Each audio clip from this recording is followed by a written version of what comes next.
안녕하세요 여러분. 오늘의 흥미로운 영상 내용은 통신 관료가 트럼프를 말하는 법을 배운 방법? 그리고 트럼프의 추방 계획과 드리머들의 비상대책에 관한 것입니다. 우선 좋아요 버튼을 누르고 채널 구독 및 알림 설정도 잊지 마세요. 여러분의 관심과 지지가 저희에게 큰 힘이 됩니다. 첫 영상은 월스트리트 저널의 기사를 바탕으로 한 내용을 소개합니다. 이번 이야기는 미국 연방통신위원회 FCC의 브랜던 카가 어떻게 도널드 트럼프 당선자와 협력하며 통신 및 기술 규제에서 중요한 역할을 맡게 되었는지에 대한 이야기입니다. 정치와 기술이 얽힌 흥미로운 사례를 함께 살펴보겠습니다. 첫째, 브랜던 카, 트럼프와의 만남과 새로운 역할. 브랜던 카는 FCC에서 오랫동안 활동한 경험을 가진 변호사로 2024년 도널드 트럼프 당선자의 지지를 받아 FCC의 소장으로 임명되었습니다. 그는 플로리다 판비치에 위치한 트럼프의 말하라고 리조트에서 열린 리셉션에 참석해 트럼프와 직접 대면했는데요. 이 자리에서 트럼프는 그의 경력을 높이 평가하며 FCC 의장직에 임명할 뜻을 밝혔습니다. 이 임명은 FCC가 보수적인 기술 및 미디어 규제를 강화하는 데 중요한 계기가 되었죠. 둘째, 보수적 의제를 지지하는 FCC의 새로운 방향. 브랜던 카는 FCC를 기존의 전통적인 역할에서 벗어나 보수적인 미디어 및 기술 규제를 강화하는 방향으로 이끌고자 합니다. 그는 주요 기술 기업과 방송 네트워크가 보수적인 목소리를 검열한다고 주장하며 이를 해결하기 위한 규제 방안을 제시하고 있는데요. 특히 기술 플랫폼이 사용자의 콘텐츠를 관리하는 방식을 정리한 통신법 섹션 230의 해석을 재검토하겠다고 밝혔습니다. 셋째, 앨런 머스크와의 협력. 브랜던 카는 FCC가 앨런 머스크의 스페이스X와 같은 기업들에게 더 유리한 규제를 제공해야 한다고 주장하며 적에도 위성 네트워크 구축을 적극적으로 지원하겠다고 약속했습니다. 카는 2022년 FCC가 스페이스X에 대한 9억 달러의 보조금을 철회했던 결정을 실수라고 언급하며 앞으로는 더 많은 규제 완화를 추진하겠다고 밝혔습니다. 그는 머스크와 여러 차례 만남을 가지며 트위터에서 상호 언급을 주고받는 등 친밀한 관계를 이어가고 있습니다. 넷째, 비판과 논란. 하지만 브랜던 카의 정책과 태도는 많은 논란을 불러일으키고 있습니다.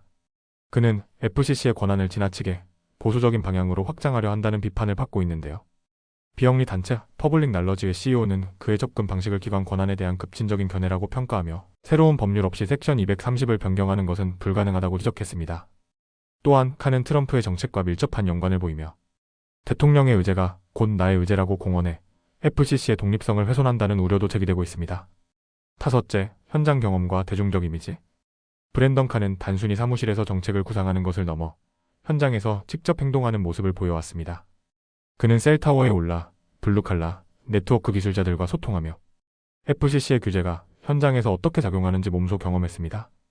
이러한 행보는 그를 대중적으로도 친근하게 보이게 했으며 FCC의 새로운 리더십에 긍정적인 기대감을 심어주었습니다.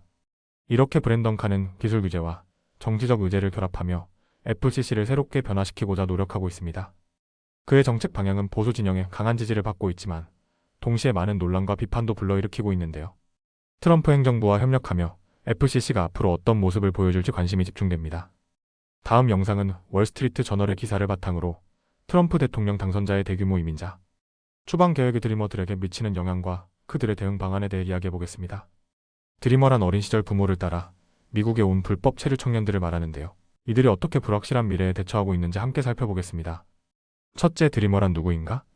드리머는 부모를 따라 미국에 온 어린 시절의 불법 체류자들로 약 40만 명의 대학생들이 포함되어 있습니다. 이들은 오바마 행정부 시절 도입된 DACA 아동기 도착 연기 프로그램을 통해 추방을 유예받고 학업과 일을 이어가고 있는데요. 트럼프 대통령 당선자가 DACA를 종료하고 수백만 명의 이민자를 추방하겠다고 공언하면서 이들의 상황은 더욱 불안해졌습니다. 둘째, 오스카 실바의 이야기. 오스카 실바는 멕시코에서 어린 시절 부모님과 함께 미국으로 이주해 학업을 이어온 드리머입니다. 그는 최근 노스텍사스 대학교를 졸업했지만 합법적인 신분이 없어 회계와 경제학 학위를 활용할 수 없는 상황입니다. 트럼프의 대규모 추방 계획 발표 이후 실바는 자신의 미래가 막막하다고 느꼈고 대학원에 진학하며 시간을 벌고 있습니다. 실바는 미국은 제가 자라온 유일한 고향입니다. 그러나 제가 전혀 알지 못하는 나라로 돌아가야 할 수도 있다는 생각이 두렵습니다. 라고 말했습니다. 셋째, 드리머들의 비상계획. 트럼프의 당선 이후 많은 드리머들이 이민 단속과 추방에 대비해 다양한 대응책을 준비하고 있습니다. 법률 워크숍, 전국의 대학에서 학생들에게 법적 권리를 알리는 워크숍과 상담 세션을 진행하고 있습니다. 비상 연락망 구축, 고향에 남아있는 친척들과의 연락을 준비하며 만약의 상황에 대비하고 있습니다. 교육과 취업비자 준비 드리머들은 학업을 이어가며 취업비자를 후원해줄 고용주를 찾고 있습니다. 특히 캘리포니아주는 드리머 보호를 강화하며 연방 이민관리와의 협력을 거부하고 있습니다. 넷째, 카서린 나바에즈의 이야기. 6살의 과테말라에서 미국으로 이주한 카서린 나바에즈는 뉴욕에서 의대 3학년에 재학 중인 드리머입니다. 나바에즈는 고등학교 시절 ROTC생도 1등을 차지하고 운동팀 주장도 맡는 등 뛰어난 성과를 보여왔습니다. 그녀는 의사가 되는 꿈을 이루기 위해 노력 중이지만 DLCA가 종료될 경우 그 꿈이 무산될 수 있다는 불안감에 시달리고 있습니다. 저는 동료들과 똑같은 일을 하고 있지만 저의 미래는 너무나 불확실합니다. 라고 그녀는 말했습니다.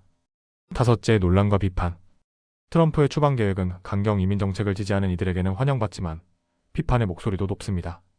비판 의견. 일부 전문가들은 트럼프의 대규모 추방 계획이 사회적 분열을 심화시키고 드리머와 같은 젊은 인재들을 잃는 결과를 초래할 수 있다고 우려합니다. 정책적 대안 이민 옹호 단체들은 드리머에게 합법적인 신분을 부여하는 방안을 촉구하고 있습니다. 이처럼 트럼프 대통령 당선자의 이민자 추방 계획은 드리머들에게 커다란 불안을 안겨주고 있습니다. 하지만 이들은 다양한 방식으로 미래를 준비하며 도전에 맞서고 있습니다. 이 이야기는 이민 정책의 현실과 드리머들이 겪는 어려움을 잘 보여줍니다. 오늘은 여기까지입니다. 다음 영상에서 더 유익하고 흥미로운 내용으로 찾아뵙겠습니다. 이 영상은 투자 의견이 아닙니다. 매우 감사합니다.